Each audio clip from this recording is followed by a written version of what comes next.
Hey guys, welcome back to our channel TechTube. Today in this video, I'm going to show you guys how you can know if someone uninstalled Viber. So let's just get started. So I'll be teaching you guys a very easy step. So don't worry and just follow me guys. So firstly, what you need to do is just go to search button over here and then just search for the number or let's say the person's name.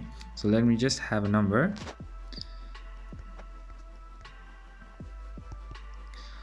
So just search it, and if you see it says no matches found, or what you can do is just go to add and then go to and type the number again and just press continue, and it will show you guys this contact does not have Viber yet. So that's how you see and that's how you know guys if someone uninstalled Viber. So that's pretty much guys, that's how you do it. I hope this video is helpful for you guys. So thank you for watching our video guys.